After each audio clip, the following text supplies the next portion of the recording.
don't forget to like and subscribe. I'll hit Ladies that. and gentlemen, prepare to be captivated by a legend in the realm of casting, a person whose career has not only defined the art of casting, but has elevated it to an unprecedented height. A trailblazer in every sense, she stands as an award-winning casting director and former head of casting of the world's third largest ad agency, BBDO New York, and the driving force behind her own casting empire, Berland Casting. But her brilliance extends far beyond the casting room, as she passionately imparts her wisdom as an acting teacher, conducting workshops that transcend the ordinary.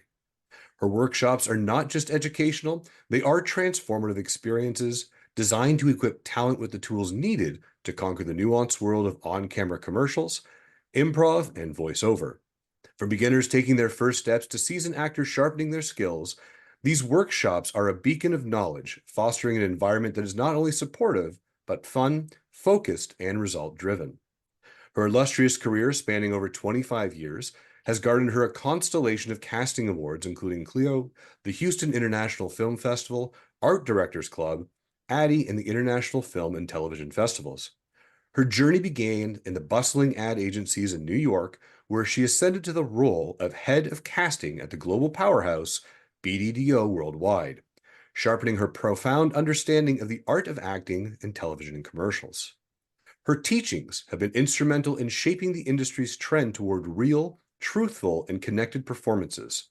Her book, Breaking Into Commercials, stands as the industry go-to guide, a testament to her unwavering commitment to sharing knowledge. So buckle up and please join me in a warm welcome, the legendary Terry Berland. Terry, thank you so much for your time and welcome. You're welcome. Thank you for quite an introduction. That's me. That's you. That's all of you. I could have gone on more. I had to cut it down. Thank you so much. You know, You just live your daily life. And then when there's so many years behind it, and I listen to that, it's pretty amazing. Thank you. more than welcome. I would love to dive into this with you. What drew you first to advertising and casting in the first place? It was just happenstance. I was living in New York City and looking for one of my first jobs, and advertising was a very good opportunity for women and advancement. And I actually had a job in a different department. And then there was a job in a casting department, which I was offered as an assistant. There were phones then. I answered phones, and assisted a couple of casting directors. There was phones, there was no internet, not even fax machines. That's amazing. If you didn't work in the industry of entertainment and casting, what do you think you would have been doing today? Oh, I don't know, maybe psychology, actually. I love that. From casting director in ads to psychology, and anytime you need a couple bits of therapy, come on by. Yeah, exactly. Now, you were the head of casting at BBDO Worldwide. Can you Yeah. share with us one of your most memorable experiences that you just still hang on to today? Um, well, it was pretty wild. The writers and art directors and all those people practically live there. It was certainly after Mad Men, but if any of you watched Mad Men, it came after that era, and it was, basically you saw the pitches that they had to make, and so I was on the inside of everything. Um, one of the most, well, there were a couple of memorable things, but one of them was Michael Jackson was doing Pepsi ads, and all of a sudden there was a frenzy all around the agency because his hair caught on fire on set. And oh my God, So that's a real memorable one. Do you know how his hair got caught on fire by chance? Read the articles because they're there's legal stuff involved. So I wasn't there. I don't really know. That's crazy. Yeah. And now a question for you. You have 47 accredited projects as a casting director in counting. And with the wealth of experience that you have, do you still get those butterflies when that project hits your desk and you're like, oh, that's going to be the one? How did you, what an interesting question. No one has ever asked me that question. And the answer is yes. And every time I get those butterflies, I say to myself, you've been doing this for so long. It works out. It's you're going to find the people. Why do you have these butterflies? And yeah, I'm still charged by it because you start out with a blank canvas. You're asked to um, you know, there are certain demands of what they want in the characteristics, whether it be voiceover or on camera. And or especially on camera, they need certain special abilities, whether it be sports or circus or language or anything. And you know, then I accept the job, a casting director accepts the job, and then we have to come through, and then it's a pun, cast the net out there, through the breakdown services, and you wait and see what comes back. Now, do you ever It's find yourself struggling with your creative side versus, towing the line of what the client wants? Yes, definitely, all the time. And it's also towing the line with what's fair to actors, especially with non-union. Um,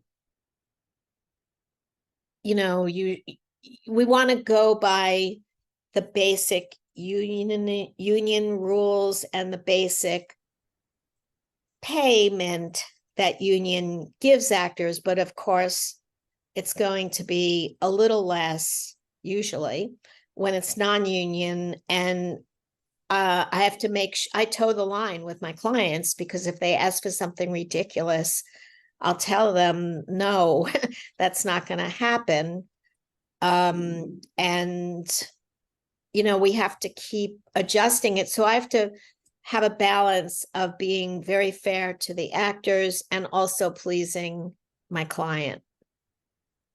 I like how you said that, where you're able to present the information to them and saying, hey, we can do this, we can't do that, and these are the reasons why, and we have to kind Yeah. of compare across the board. Yeah. And when these projects hit your desk, is there any specific genre that you like to cast more than another? I think I really like the voiceover and the animation in voiceover, because it's real characters and the voices are real. And so the personality of the voice has to match the character or the object or the drawing. So I really like that. Very stimulating to me. That sounds like it would be Go back a little bit to something I really remembered, and if I yeah. get scared. So of course, throughout the years, acting in commercials caught on, and it's very public now, where when I first started, it was very closed industry, or much more closed than this, certainly. And now that the internet is involved, we can do much more with not having to go on foot, or me hiring people to go out there. So one time so it's a little less scary. So that answers that question. And then a very unusual experience is I had to cast gang member types. And this actually is before the internet. No. The internet existed, but there wasn't the amount of agents Mhm. still at that time, there was the internet for sure, really represented the more conventional kind of talent. There was more, there was more union and network stuff, and everything was more conventional. So I had to get in touch with some gang member, and he actually got all the members together in a park. And I went to the park, and he gave them instructions to stand in a semicircle. And he said to me, here they are. Just point to who you want. Tell me, and you'll have them. Wow. And I know it was pretty amazing. But now when we get breakdown, very unusual breakdowns like that, we can put it out on the breakdown service, and agents are very hip to knowing that they need very offbeat, non-standard kind of people. So it is easier, and I don't get as scared. Now, with your extensive casting career spanning through commercials and voiceover, animation, games, hosting theater, film, television, and even interviewing gang members in a semicircle in a park there, do you find that your approach varies or differs much when you're looking at the different mediums? Yes and no. Um, um, Still, you have to see the acting in every actor. So it comes down to being very, very similar. Who's connected, who's acting the best, meaning who's connecting, who feels very solid, they know what they're doing. So in that way, it is very, very similar. And when we talk about acting and connecting, your commitment to real and truthful and connected performances has been very influential. Can you elaborate on how this philosophy has impacted the actors that you've worked with and the industry as a whole? Yeah, especially in voiceover, there um, started to become a trend of non-announcer announcer. Hmm. And I just instinctually picked up on that trend. And the way that I directed the voiceover talent in their auditions was very, very, very real. Okay. And the clients, I would build my client base on that. And it wasn't said out loud in the industry. They were still using non-announcer announcer, but I was casting. I would go to the theater. I'd find theater actors who not only was I looking at their acting, watching the play, but in my ear, I was hearing their voice and the personality in their voice. So I would reach out and bring those people in who never did voiceover before. So, and I built a very large client base on that. And then it really became the trend, and it was talked about. So now we really don't direct most of the time the voiceover client. They do what's called home reads, and they send it to us, and then I have a chance to redirect them sometimes. So the voiceover talent have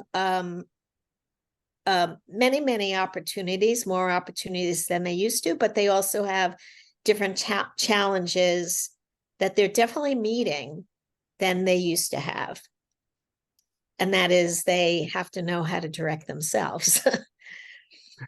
Now, when you So, say, they take workshops and from other actors, voiceover actors who are very successful, casting directors like myself, who cast voiceovers, because, they need guidance. So you had mentioned something saying announcer and non-announcer. Can you clarify what you mean by that? Uh, Voiceover people, if they're in the business and they're watching this, they'll know. Other people, it used to be announcers. Then the trend was non-announcer, announcer. And now the trend is sound very real. Mhm. But the thing is that you still have to know how to do a voiceover when you sound real, because if a real person would read this copy, it would not work. There's definitely a way to read the copy and make it work. There's certain rhythms, pacing, connecting with the message, how to use your mic. So it's just sounding, the way I put it, I've analyzed it, and we hear the actors, the voiceover talents' point of view. Mhm. Really, that's what makes it much different than someone who's, sounds real, but is just kind of narrating the information. So that's the biggest difference. And with all of this experience behind you, is this what inspired you to teach, or was there a different motivator? You ask very insightful questions. You're kind of amazing. Thank you. Well, I started out in an ad agency, and I was on staff. It was one of my first jobs, and I was younger.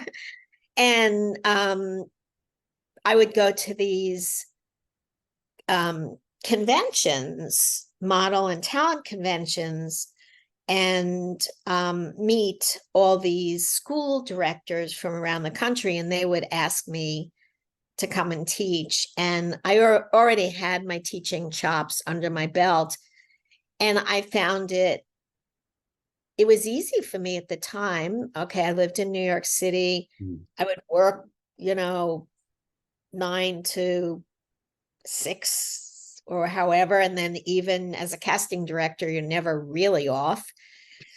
Um, and I had the energy then to get on a plane on Friday evening to travel wherever I was called to teach and teach. And then at some point, and I loved it. I found I loved it. And at some point, and I love seeing new cities and towns, and I found it very inspirational that people in these smaller regional places, not big cities, Mhm. like found a way to start a business and run a successful business that involved acting. Hmm. And then I said to myself, I'm going to see the entire country through my teaching. And I did see most of the country through my teaching. Now, through your teaching experience and your casting experience, can you share with us some of these common mistakes that you see actors and actresses repeating over and over again in their auditions? Well, by the time they get to me, they're pretty,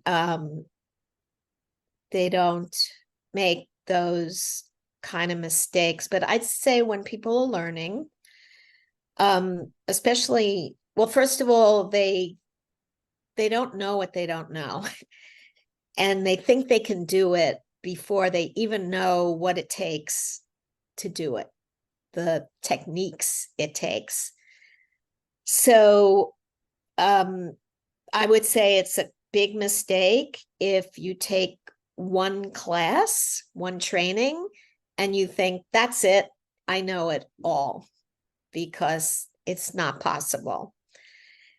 And then now with all the self tapes, the biggest mistake is that people don't read and follow the directions. We give a lot of directions in how to frame it, label your audition, and what to do, really a lot of directions.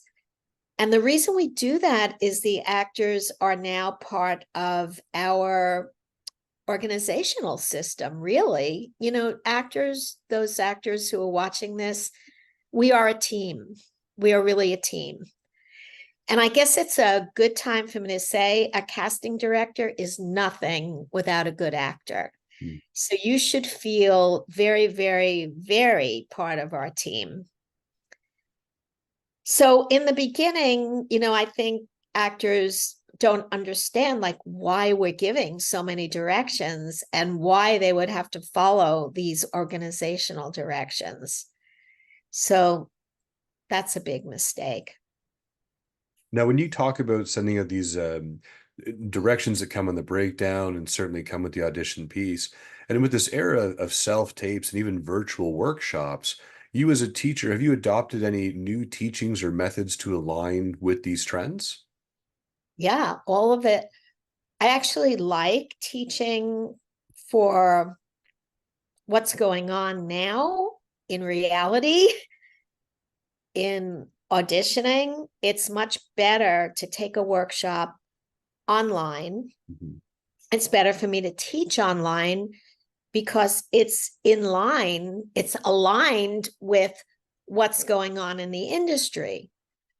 So as I'm teaching, part of it is how you're using the space in front of your camera, whether it be a camera setup or looking into your computer, how to use your computer. So yeah, that's changed. And how actors have to can relate to each other in their own separate screen.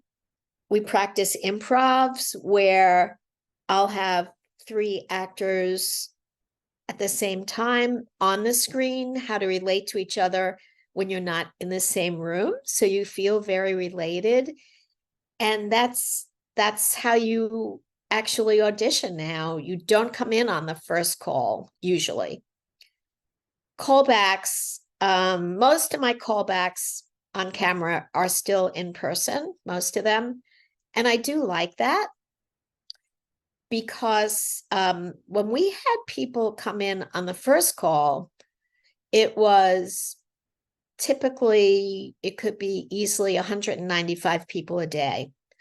And we would, I know, and we would have to very efficiently get you signed in, call you, line you up by the door 4 at a time, bring you in, get you on your mark, efficiently have you do what you have to do, get you out of the room. And it was, now that I'm looking at it in hindsight, it was very stressful and not as civilized really as putting the first call out for home reads, self-direct, self-tapes. And then the callbacks, yeah, we used to have like 10, 15 per roll. Now we'll have 20 or 30, but the day, it's so civilized. You come in, we say hello, we give you time, you come out of the room, I greet you when you leave the room. That was a great audition. It's just more civilized. I think I went off on a little tangent there, No, but that was perfect. hopefully I gave a lot of information. I'd like to ask you something a little bit more personal, if that's okay. And Terry, what's something that scares you? Life. Oh God. Um, No, that's perfect. And Terry, if someone said to you, what's something that people tend to misunderstand about you the most, what do you think they would say? also something that scares me is I play a lot of pickleball now. My opponents who are smashers and Fair enough. That ball coming right Full steam. there. You have something personal. Uh, What was the next question? Something that, Just wondering if you'd be able to share with us that something you believe people tend to misunderstand about you the most. oh, um, that, I'm misunderstand. I think not so much now, but when we were doing the in-person auditions and I was under so much stress, um, and everybody had to come in and out, and I had so much staff that had to be doing their job Mhm. right, so everything went smoothly, because we don't get rehearsals. We're given a job and we have to get it done that day. There's no do-overs. So I came off very cold to a lot of the actors, and unapproachable. Mhm. So for many years, I was misunderstood for that. But I know that has disappeared now with the way that we're casting now. And I'm enjoying it more. And I'm sure the actors are enjoying me more. And, it's given me time to really reach out through the different sources and really share the information that I want all the actors to have, so they feel very confident and on the same team as casting and production. Yeah. No, well said. And Terry, I have time for one last question for you today on Coffee with Chris, and it's what makes Terry smile? Oh, um, work wise, booking people, but then again, well, that there was a really great audition, because I hesitate when I say booking people, because there's always great people who are on a veil and first refusal that didn't get booked, but they did a great job. So I would say what makes me smile is the process of us being casting, acting, being in relationship with each other. Yeah. And supportive of each other. And then personally, I just love going to the theater. I love going on adventures. I love going to great restaurants. I have a small group of people. We explore restaurants together, and family makes me smile too. That's amazing. I love all of those answers. And Terry, where can we learn more about you? I have a website, www Berland Casting, not my first name, Berland Casting. And there is all about my casting. And if anyone wants to take any classes with me, that links to Terry Berland workshops. Amazing. And as I said, Terry, that was the last question I had for you today on Coffee with Chris. I really appreciate your time and being here with us today. Everyone out there, smile to inspire and have a fantastic day. Thank you, Chris.